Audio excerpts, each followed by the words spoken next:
Nós estamos de volta, Associação no Campo, para todo o Brasil, aqui na TV Clima Tempo, e nós estamos falando sobre alguns pontos que o produtor precisa ficar atento. E a gente está aqui falando da questão de quem não consegue fazer uma safrinha e optar aí por fazer aquele trabalho para melhoramento do seu solo.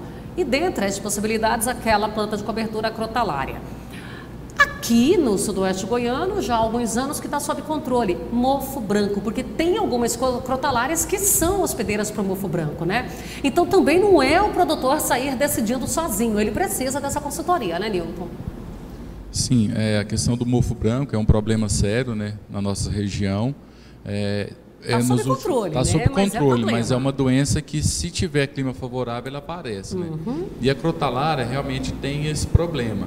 Mas a gente tem uma condição climática, por não ser um período muito chuvoso, ou seja, o produtor, quando ele vai fazer o plantio da crotalária, geralmente já está aí meados de março, né? Então já não é um período tão chuvoso. E quando ela está mais suscetível ao aparecimento do mofo branco, que seria aí já no início do florescimento, já está praticamente sem chuva. Então, particularmente, a gente não tem visto a incidência de mofo branco em crotalária na safrinha, que é a nossa condição. A gente vê, às vezes, incidência de mofo branco em crotalária quando ela é plantada no verão. E tem uma variedade da crotalária que parece que ela não é, acho que é a ocroleuca, se eu não me engano. O professor Jaime Maia que tinha me passado essa informação, que tem uma delas que parece que ela não é a hospedeira do mofo branco. Você tem essa informação aí assim de pronto para nós? Eu não tenho essa informação oficialmente, mas eu acredito que seja a ocroleuca por causa da sua arquitetura. Ela é uma crotalária que ela tem mais incidência solar. Isso, ela é uma crotalária que ela não tem tanta massa foliar, ela é uma crotalária com a folha mais fina, então ela permite a incidência da entrada de luz. Então, se a gente analisar as duas crotalárias que é mais plantada na região, que é a ocroleuca, com certeza, entre a crotalária, o ocroleuca e a expectáveis, se você analisar as duas plantas, provavelmente a ocroleuca vai ter menos incidência de mofo branco do que a expectáveis. Nas áreas que você acompanha, tem alguma reclamação em relação ao mofo branco ou também está sob controle? Porque a gente fala que está sob controle, mas e aí, está mesmo por enquanto? Porque, como o Nilton falou, se o clima vem favorável, a atenção tem que ser redobrada.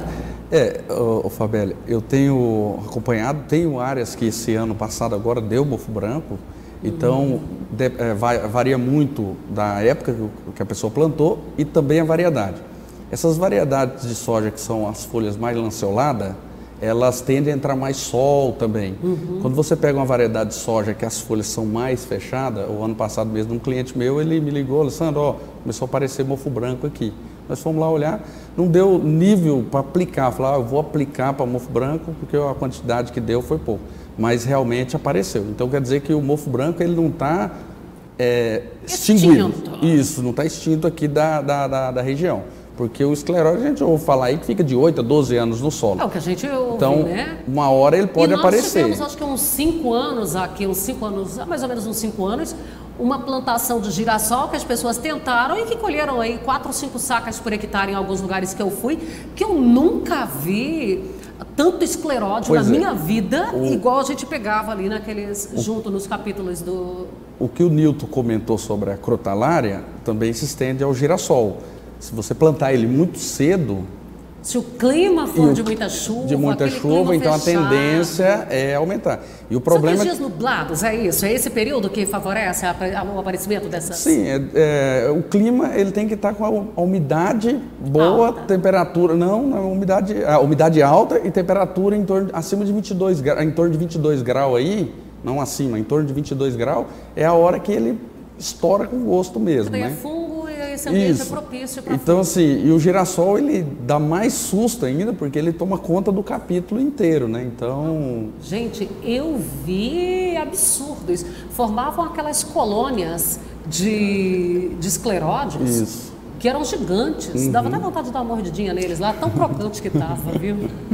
É um problema muito sério, a gente tem que tomar cuidado. O girassol, na realidade, como se usa também em safrinha, a ideia é sempre plantar um pouco mais tarde ele, porque o girassol não depende de tanta água, né? Então, assim, ele choveu nos primeiros 30 dias, para ele, que ele é lento nos primeiros 30 dias. Porque ele é lento demais. Depois dos 30 dias, ele cresce muito rápido ele cresce, né? Eu li numa literatura falando de 5 centímetros por dia, né? Então, assim, ele cresce muito rápido mesmo, depois dos 30 dias. Então, tem que plantar um pouco mais tarde, como a crotalária também. Eu fiz um teste o ano passado que eu plantei a crotalária no cedo. Realmente aparece. Eu plantei ela em novembro, para fazer um teste, né? Realmente aparece pés com mofo branco. Eu plantei a Spectabilis, né? Então, assim, aparece. E ela não dá somente mofo branco, ela dá bastante oídio também, plantado no cedo. Ainda vem outras junto, né? Aqui a gente agora, falando aqui da questão da proliferação desses fungos, ainda tem também aí o caso da ferrugem, né? Que se aí a chuva, agora a gente corre o risco aí de termos a soja numa fase de desenvolvimento que pode ter uma chuva mais intensa. Você acha que esse ano nós vamos ter que ficar mais atentos? Sim, esse é um ano porque, como as chuvas não começaram ainda a generalizar a nossa região, a gente sabe que a quantidade de milímetros que geralmente a gente tem tradição de chover, com certeza vai acontecer. Só que esse ano ela vai acontecer de forma mais reunida. Então, a gente tem preocupação que, às vezes, na época das pulverizações, possa chover muito e a gente não consiga fazer as aplicações no momento correto. E a ferrugem é uma doença bastante agressiva que realmente traz muito prejuízo para os produtores. Então, é um ano, se realmente, a partir de agora, do começo de novembro, realmente as chuvas se tornarem bastante intensas, a gente tem que redobrar o cuidado, né, para fazer as pulverizações no tempo certo, para a gente poder evitar o aparecimento dessa doença.